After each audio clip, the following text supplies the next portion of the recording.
I am a former elementary and secondary school teacher and president of a teachers union. Because of this, I never want to forget where I come from a militant city, growing up poor, being pulled out of the classroom by a government that said, we need people to educate teachers. So they gave me a fellowship to do my graduate work at a place that was quite radical, John Dewey's home, Columbia University.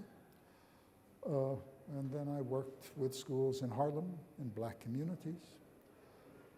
And I ask simple questions in my work. Whose knowledge is taught? Whose knowledge isn't?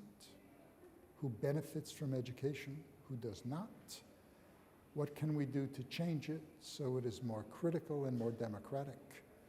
And what can I learn from other people's work that helps me write and think about this? A good reason for coming to Argentina. This is both a simple and a complicated problem. First, we have to ask what we mean by assessment. So in Espanol, accountabilidad, or accountability in English, has two meanings. In English, it can be like accountants, where you check that the money is spent well, and you just are concerned with efficiency. That's one meaning. But in English, accounting also means to give an account, to tell a story. So if I say to a child, so tell me an account of your trip to the theater, or you went to a barrio to explore with your teacher about the environmental destruction in the area. The child would tell a story, not give me test results, and not simply about measurement. That's actually very important because throughout the world what is happening is the way we talk about assessment, what we mean is testing. So in my own nation, as an example, in the United States, teachers now, their salary by law must be based on the test results of their children. So under Barack Obama, who has actually gone further than Bush in conservative policies, which is very distressing to many of us. Now, part of a teacher's salary will be dependent on the assessment of the students on the state tests. So what that does is take the large meaning of the word, account, story, teachers' diaries, teachers' words, children and communities' narratives, and reduce it into one thing, test scores. So the first thing in trying to answer this is to say, what's our memories of this word? What's being lost? So again, assessment is always attached to one meaning. That's deeply unfortunate. It's part of the loss of collective memory. We also want to remember that equality comes from a root. The word is equality. And by dropping off that E, we also are part of losing the collective memory of what it means.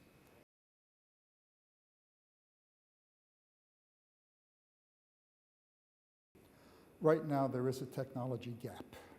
So poor children do not have access to netbooks or to computers in the home. And increasingly, with advantaged students, there's a homeschool connection. Private schools for the affluent have computers for children. They have computers in their apartments or their homes. So in some ways, there's a realistic attempt by governments throughout the world to equalize access. Rima, my wife, and I were doing work in Kerala in India. And we were speaking to the communist Minister of Education, very, very progressive person, who was very proud of the fact that poor children were being prepared for high-tech jobs. Each student was given a very inexpensive netbook. He was very happy about that. And then we spoke to women activists who said the money that was spent on that could have been used for more important things. An example would be this. Girls do not come to school because there are no toilets for the girls. Boys can go outside the school and urinate against a wall, but a girl could not do that. So when the girls come to school, and only 50% of them come because of this, they don't drink during the day. It is 45 degrees. They faint. They go to sleep.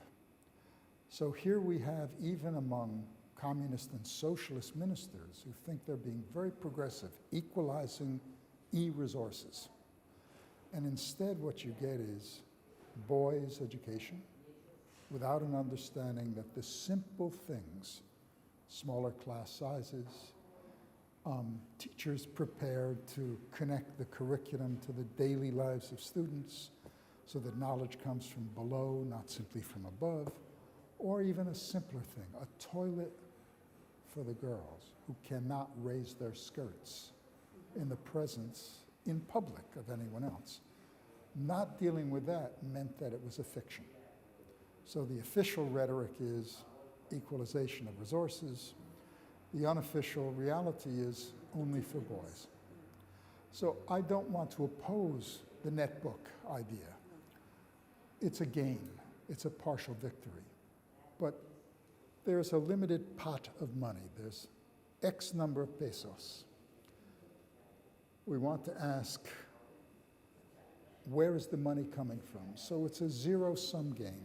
The money goes either to netbooks, or it can go to more teachers, smaller classes, more responsive curricula. There's one other problem with it. There is no money budgeted in almost any nation for the computer programs or for the repairs.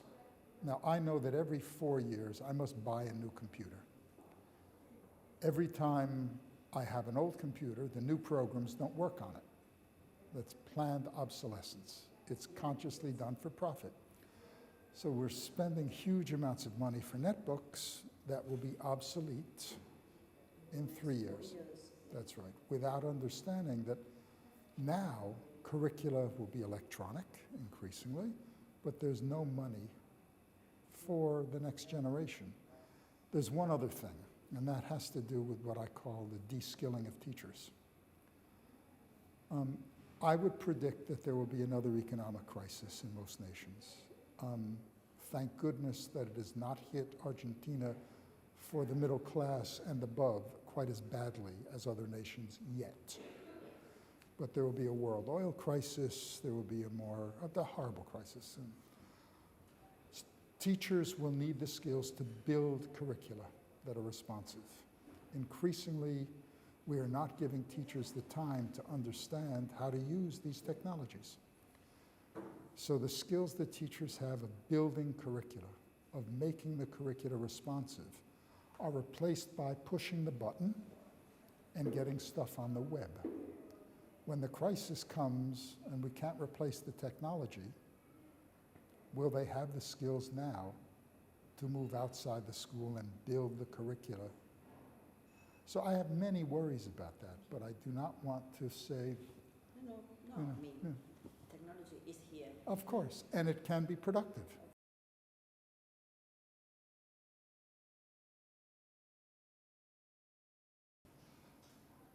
These are not problems. These, in English, we say it's a dilemma. It's a contradiction. And all contradictions cannot be easily solved. I think it's built into a system that wishes to be equal. But all policies are ideological compromises. And this is one of the best examples of a tense compromise.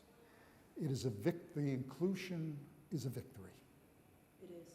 And in Argentina, a major victory, especially for poor people, for indigenous people, for children in particular barrios, for children with special needs.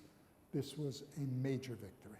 Victories are always partial, so that official knowledge remains basically the same, determined increasingly, even with an ethic of decentralization, by a central testing agency It's flexible, and it's becoming, but we know that built into this is, again, you'll forgive the word, it's a contradiction of that.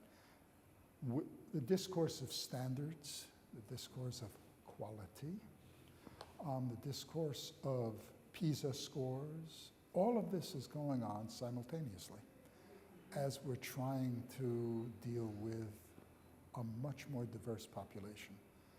As Buenos Aires is changed by international populations, by diasporic populations from the countryside who are coming and looking for work. This is happening in Mexico, it's happening in Berlin, it's happening in London, it's happening in the United States. Everywhere. Of course. So the working class is mobile, and farmers are mobile. So Rima and I, when we are in China working, there are thousands of illegal schools. People come in from the countryside.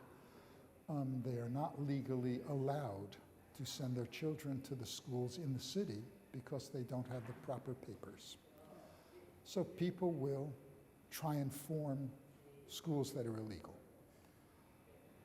It is a victory to have those schools, but the government does not want them there. Well, Argentina is different than China, very different. So the victory is real, but the contradiction still remains.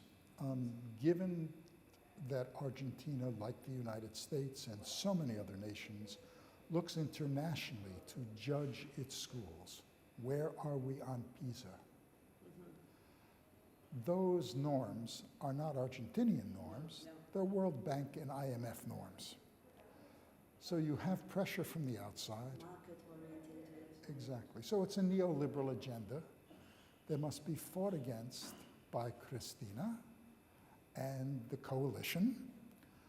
But there are people within that coalition who want to raise the test scores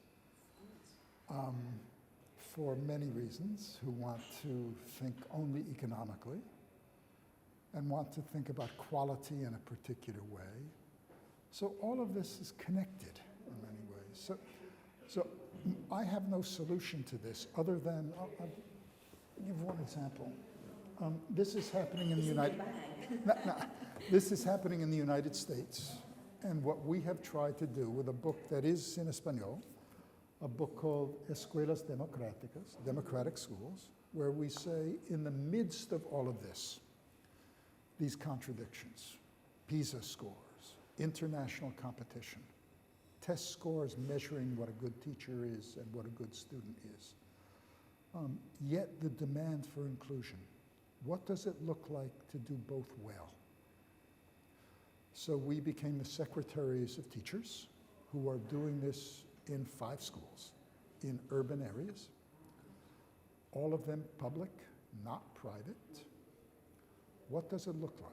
So this book has sold 750,000 copies. Now we do not get the royalties on this. The royalties go back to the people. But our attempt was to try and answer this by demonstration. What does it look like to solve this contradiction in a real school? I think that the question, what do I do on Monday, is an important one.